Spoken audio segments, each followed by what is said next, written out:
नमस्कार. टीच विथ शान्वीमध्ये तुम्हा सर्वांचं मनापासून स्वागत. आजच्या व्हिडिओमध्ये आपण पाहणार आहोत कुड हॅव वापरून तुम्ही रेग्युलर सेंटेन्स कसे बनवू शकता किंवा वाक्य कशी बनवू शकता. ज्यावेळी तुम्हाला इंग्लिश बोलायचं असतं किंवा मुलांना इंग्लिश बोलायला शिकवायचं असतं त्यावेळी वेगवेगळी सहाय्यकारी क्रियापद असतील किंवा मॉडल वर्ब्स असतील ते वापरून वाक्याची रचना कशी बदलते हे तुम्ही मुलांना सांगायचे. तर आज आपण पाहणार आहोत कुड हॅवशी रिलेटेड वाक्य. तर कुड हॅव याचा अर्थ काय होतो? कुड हॅव म्हणजे शकला असता, म्हणजे एखादी गोष्ट करू शकला असता किंवा एखादी क्रिया मी कृती करू शकलो असतो हे जेव्हा आपल्याला सांगायचं असतं त्यावेळी आपण कुड हॅव वापरायचं आहे. कुड हे कॅनचं भूतकाळी रूप आहे. त्याशिवाय कुडसोबत नेहमी क्रियापदाचं तिसरं रूप येतं. कुड हॅव हे ज्यावेळी आपण वापरणार आहे वाक्यात त्यावेळी क्रियापदाचं मूळ रूप न वापरता त्याच्यासोबत नेहमी क्रियापदाचं तिसरं रूप वापरायचं आहे. तर ह्या दोन गोष्टी तुम्ही मुलांना सांगायच्या आहेत जेणेकरून मुलांना वाक्य बनवणं सोपं जाईल. यानंतर व्हिडिओ सुरू करण्यापूर्वी तुम्हा सर्वांना एक रिक्वेस्ट आहे की तुम्ही जर माझ्या चॅनलवर नवीन असाल किंवा माझ्या व्हिडिओ तुम्ही रेग्युलर पाहत असाल परंतु चॅनलला अजून सबस्क्राईब केलं नसेल तर प्लीज माझ्या चॅनलला सबस्क्राईब करा. आणि तुम्हाला जर व्हिडिओ आवडत असतील तर व्हिडिओ शेवटपर्यंत पहा आणि व्हिडिओला लाईक शेअरसुद्धा नक्की करा. चला तर मग व्हिडिओला सुरुवात करूयात. आपलं पहिलं वाक्य आहे मी तुला मदत करू शकलो असतो. तर यामध्ये शकलो असतो यासाठी आपण वापरणार आहोत कुड. तर या पद्धतीने वाक्याची रचना करायची आहे की सगळ्यात पहिल्यांदा आहे आपला कर्त्यासाठी आपण काय वापरणार आहोत तर आय. मीसाठी आपण काय वापरतो आय. त्यानंतर नेक्स्ट काय क्रियापद वापरायचं असतं आपल्याला. शकलो असतो, मदत करू शकलो असतो म्हणून कुड हॅव.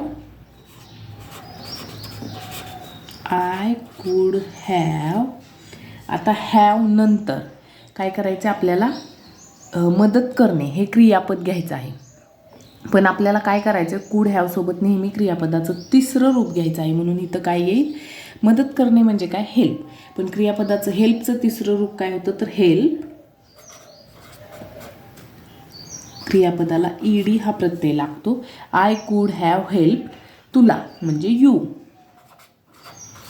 या पद्धतीने आपलं वाक्य बनवून तयार आहे. I could have help you. मी तुला मदत करू शकतो. नेक्स्ट तो आपली वाट पाहू शकला असता. आता तोसाठी आपण काय वापरणार आहोत ही. नेहमीप्रमाणेच वाक्यरचना करायची आहे फक्त शकला असता यासाठी आपण कुड हॅव यूज करायचे. ही कुड हॅव काय करू शकला असता वाट पाहू शकला असता म्हणून काय वेट. पण वेटचं तिसरं रूप काय वेटेड. कोणाची तर आपली. For us. He could have waited for us. यानंतर नेक्स्ट मी त्याला मारू शकलो असतो. मी त्याला मारू शकलो असतो. मीसाठी काय वापरणार आहोत आपण आय. शकलो असतोचा कुड हॅव.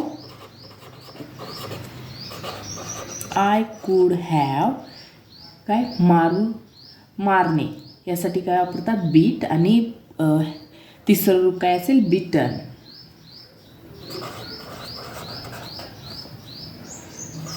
कोणाला त्याला म्हणून हिम. आय कुड हॅव बिटन हिम. मी त्याला मारू शकलो असतो. त्यानंतर नेक्स्ट तो तुला काही पैसे उसने देऊ शकला असता म्हणून पहिल्यांदा तोसाठी घेणार आहोत ही could have.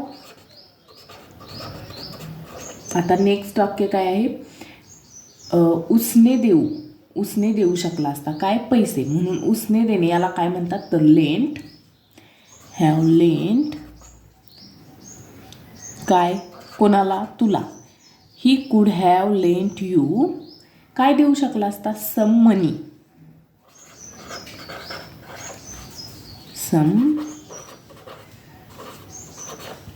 He could have lent you some money. त्यानंतर नेक्स्ट पाहूया त्याला ती नोकरी मिळाली असती पण त्याने त्यासाठी अर्ज केला नाही. तर आता इथं पहिल्यांदा मिळाली असती तर शक्यता वर्तवण्यात आलेली आहे आणि नंतर पण पासूनचं वाक्य हे निगेटिव्ह आहे, पण त्याने अर्ज केला नाही. म्हणून आता हे पहा, हे वाक्य कसं बनवायचं आहे. तर सगळ्यात आधी आपण पहिलं वाक्य बनवून घेऊयात. त्याला ती नोकरी मिळाली असती. त्यासाठी वापरणार आहोत त्यालासाठी ही, मिळाली असतीसाठी कुड हॅव,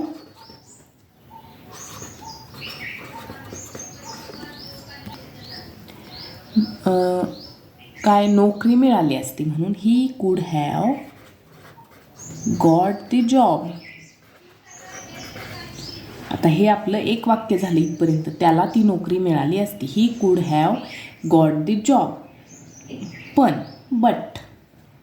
पणसाठी आपण काय वापरणार आहोत, बट या शब्दाने हे दोन्ही वाक्य जोडलेले आहेत. बट काय केलं नाही त्याने त्यासाठी अर्ज केला नाही. बट ही अर्ज केला नाही, भूतकाळ आहे म्हणून बट ही डिड नॉट किंवा डिडंट अप्लाय फॉर इट, त्यासाठी अर्ज केला नाही. But he could not apply for it. या पद्धतीने ज्यावेळी दोन वाक्य जोडलेली असतील त्यावेळी तुम्ही जोडणारा शब्द म्हणजे एखादं कंजंक्शन वापरून ते वाक्य जोडून घ्यायचं आहे. नेक्स्ट वाक्य आहे, तू मला हे काल सांगू शकला असता. आता तू साठी वापरणार यू, शकला असतासाठी कुड हॅव. यू कुड हॅव काय, सांगणे यासाठी कोणतं क्रियापद वापरतात तर टेल, पण आपल्याला इथं वापरायचे तिसरं रूप म्हणून टोल्ड. यू कुड हॅव टोल्ड, कोणाला, मला. वाक्याची रचना नेहमी SVO या पद्धतीनेच करायची आणि एक्सटेन्शन पार्ट जो असेल तो नंतर लिहायचा आहे. जसं की आपलं S म्हणजे कर्ता आहे यू, V म्हणजे क्रियापद टोल्ड, आणि हे एक सहाय्यकारी क्रियापद आहे. आणि नंतर ऑब्जेक्ट म्हणजे कर्म. मी काय, काल म्हणून हे, तू मला हे काल सांगू शकला असता हे म्हणून दिस येस्टरडे. कालसाठी काय वापरतो आपण, yesterday.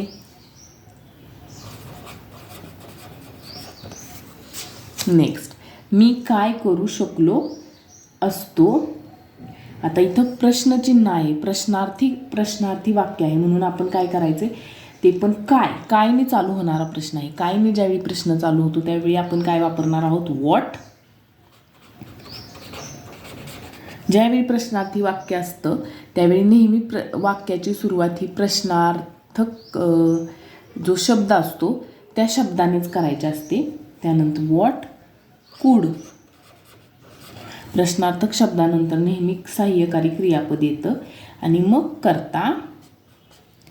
What could I have done, मी काय करू शकलो असतो. What could I have done.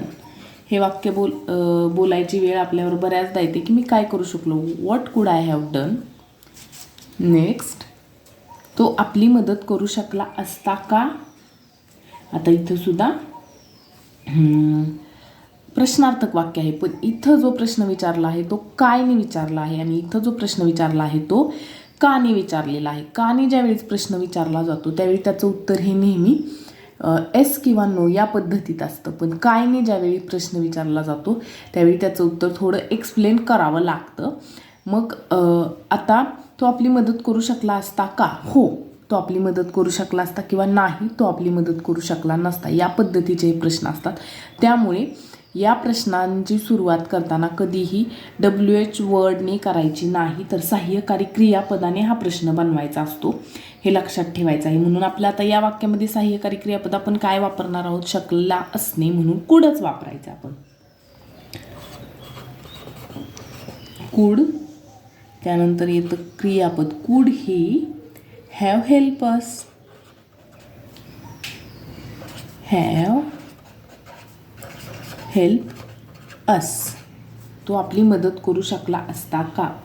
या पद्धतीने या वाक्याची रचना करायची आहे. नेक्स्ट, त्याने हे स्वतः केलेलं असू शकत नाही.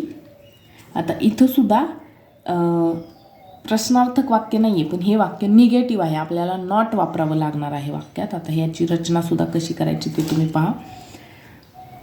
ही पहिल्यांदा, आता ही साधं वाक्य आहे म्हणून याची सुरुवात नेहमीप्रमाणे कर्त्यानेच करायची. ही आपल्याला वापरायचे असू शकत नाही म्हणून कुड हॅव न वापरता कुडंट हॅव वापरायचं आपण. आता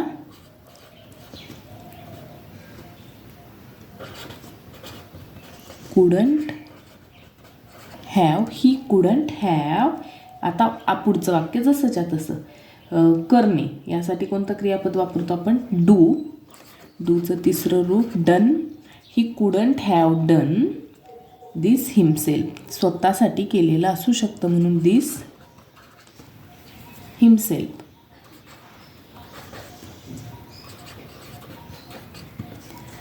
तर या पद्धतीने आपण कुड वापरून वेगवेगळी वाक्य पाहिली, साधी वाक्य पाहिली, प्रश्नार्थी वाक्य पाहिली आणि त्याशिवाय नकारार्थी वाक्यसुद्धा पाहिली.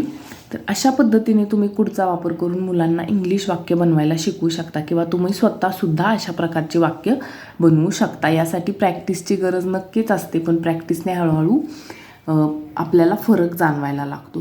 तर तुम्हाला जर हा व्हिडिओ आवडला असेल तर व्हिडिओला लाईक करा, शेअर करा आणि चॅनलला सबस्क्राईब नक्की करा. धन्यवाद.